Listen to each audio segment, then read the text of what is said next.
Well, you guys know I'm skeptical of AI and its capabilities. We've seen this huge controversy about Taylor Swift AI-generated spicy images, and I don't like that, but there's a new AI program that does the opposite. It's called Dignify, and it puts AI-generated clothing onto scantily clad women on the internet. And I have to say, I fully support this initiative. I think that they're doing the Lord's work. This is a movement for modesty on the internet, and it pisses off the OF models more than anything. They're blocking the accounts that send them these photos. It is so funny to watch. And it's like getting a lot of attention now because apparently this is something that was created on 4chan. Like, I don't even know. I guess it's 4chan launching a war against OnlyFans thoughts. Yes. And they're winning.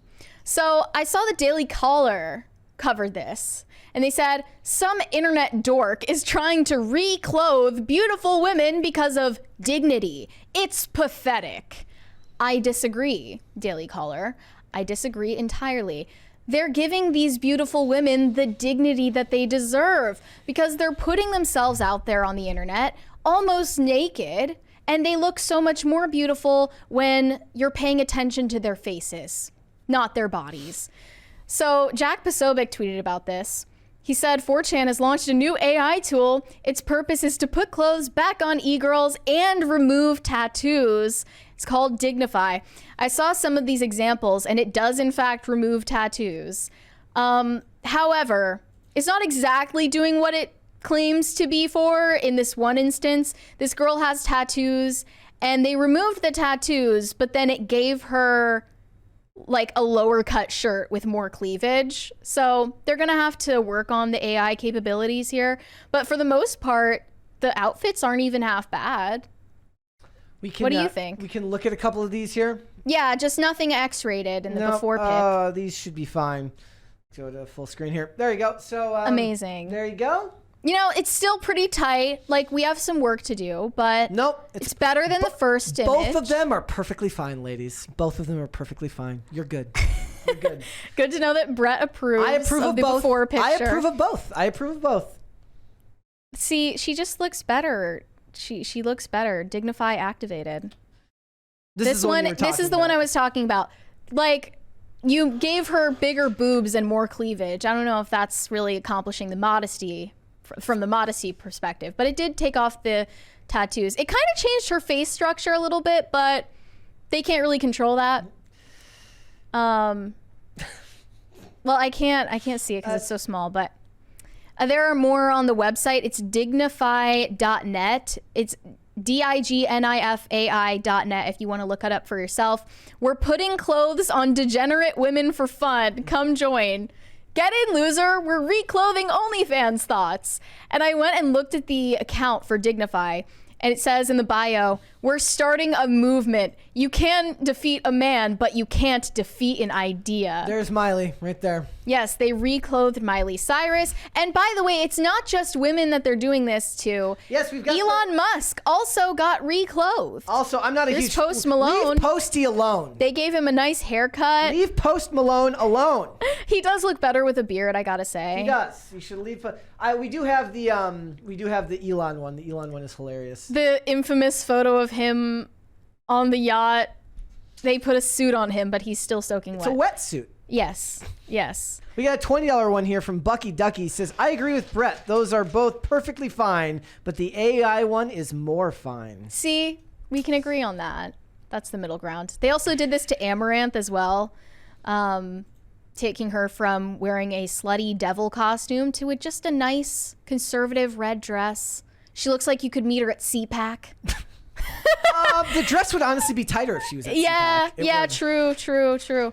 But I fully support this, you know? And it's funny because I think that this pisses off women more than AI pornography. Why do you think that is?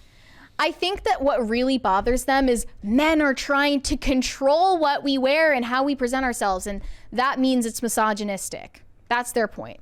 Someone said, the funniest part about this, it's actually not something you can really be mad at, But for this reason, I assume women will hate this more than AI porn. And someone said, I told you, using AI to put clothes on them pisses them off 1,000 times more than vice versa. All the Me Too shit was humble bragging about how hot they are, and AI declothing is the same. They want to be sex objects, at least for the OnlyFans thoughts, I would agree on this. And AI that does that is a kind of flattery, whereas AI that does the opposite is slut-shaming and makes them seethe like nothing else. AI tattoo removal is the worst of all because it shows how much better they looked before ruining themselves. Wouldn't the idea be that, I guess if you were to give them if they were to give a charitable definition of what was being done to them, say, these men wish you would value your own modesty as much as they hoped you would, right? Yeah, I mean, who knows if their intentions are actually that noble, but... No, they're not. The result is the same. And it shines a light on something that maybe they're not entirely comfortable with it. Look, I say leave the thoughts alone. As long as they're not teaching at your local school district, leave them alone. We got a $20 from Pat the Plumber, said that MFer is not real. Those clothes are not real. Dude, imagine like the problem this is going to cause. Like if you're some lady who's got a picture up here and they edit it and then like you look back like a month later and you're like, was that me? Like you're not even gonna know anymore because it's so convincing. Yeah, you're like, I don't remember it. Like, did I take a picture like that? Thank you guys.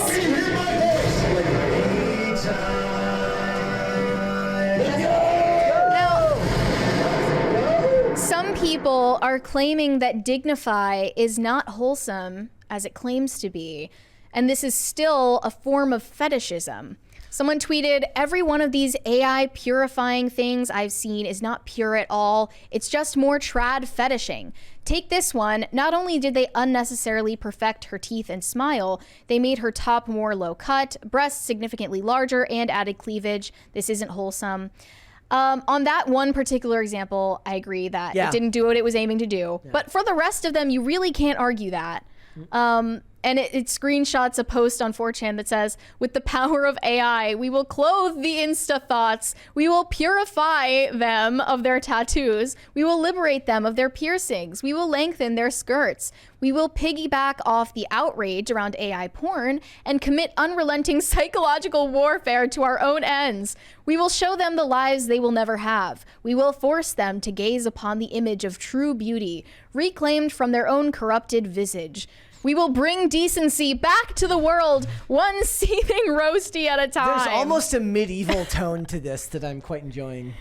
I mean, they're being a little bit dramatic, but for most of these women, nothing is all that different aside from their outfit. So it actually is attainable for them to achieve this image. Just put on clothes. I hate when OnlyFans women call themselves models because they're not modeling anything. You're not modeling anything if you're naked. Should they just be called performers then? Yeah, pretty much. I mean, they're digital prostitutes. It's not that complicated. But some people are claiming that this is still a form of porn because men are the ones creating it. Do you think that there's a fetishistic nature to this? If there's something fetishistic about it, I would think they'd be in niqabs or hijabs, right? That's the thing.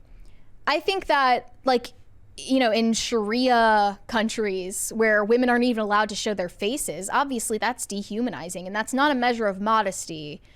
Because if it were, nuns would do it. There is a certain level of attention given to the idea of trad now that could lead to that, though. I don't disagree with that. If the woman herself is intentionally fetishizing tradness, sure. I mean, yeah, but that means that there will be men who could have created a program like this. Like 5 years ago, I don't think that something, like even if the technology was there, I don't think something like this exists. I mean, some of them, sure. But I don't think that overall the aim is to fetishize them wearing more modest clothing. I think it's just to point out, like, hey, here's this alternative of what you would look like if you weren't sexually objectifying yourself. I wouldn't give them the most. I wouldn't give somebody who's making this about a person they've never met that charitable of an intention. Maybe, but I guess the outcome remains the same anyway. Yeah. And yeah. I do like to see the outrage. And I don't think that, I mean, look, it's not porn. Yeah. If there isn't nudity or sexuality involved, it's not porn. I'm sorry. Like, you can disagree with it. You can think it's bad. You can think it's disrespectful to edit these photos, but it's not pornography. But here's another take. Women who dress modestly are getting unclothed with AI, while those who dress immodestly are getting clothed with AI. This paradox reflects the control men seek over women's attire, regardless of modesty. Well, that could be where they consider what they consider the fetish. It's a control fetish. It's the idea of the ability to control a person who otherwise is making all of their money by doing it on their own, right? Because that's what women talk about now, is they talk about being able to go into business for themselves. They're not being run by a company or a person. They're into business for themselves. So it is a form of control. So you would say that the name of the AI program is deceptive because it's not about dignity? Look, I don't know the person who created this program. I can't speak to his intentions. I would say that most ideas in the world are a hell of a lot deeper than something so surface level. I'm sure that there are... On a quest for modesty in the world, Yes. Sure, maybe that's what it is. But I distrust everyone, not just people who I happen to disagree with. I'm sure there are a lot of dudes who are like doing the Dignify thing and they still watch porn, or maybe they still even subscribe to OnlyFans thoughts, and they're total hypocrites for that. But the ones who aren't, I think some of them do have good intentions. How much time... And regardless, I think the results is pretty how much good. time would one have to spend on the internet looking at OnlyFans thoughts to even come up with the idea to create a program like that? Valid point. Yeah. Totally fair point. I agree. But it's still funny to watch. Yes, it is. From outside. Overall, outrage good. Maybe the intentions were bad. I think some of the OnlyFans women should have embraced it and just posted both. And Oh been yeah, like, but they what do you- started blocking. Like, all I'm saying is like, Once just, this was sent to them. Just all you have to do is just like embrace. Now you just expand your business model. Looking for some self-hating men who actually want to see you in clothes, pay money for it. I'm sure there's at least a couple of dudes out there who would surreptitiously look around and do so. They could have embraced this and made some more money off of it. I think that they should have a better sense of humor about it, because a lot of them are just getting outraged for no reason. Yeah, and like I'm sure a lot of them are pretty like trigger happy about the idea of being controlled, because I think a lot of the idea behind doing the platform they're doing themselves is that they get to control what they put out there. So the idea that someone's trying to control on the, you know. But it's the internet. Yep. You can't. Once you put it on the internet, can't you control lose control what of it it. is. Thanks for watching. Listen to full episodes of Pop Culture Crisis on Spotify. Keep up with us on social media and make sure you subscribe and ring that bell so you never miss the show. Bye, guys.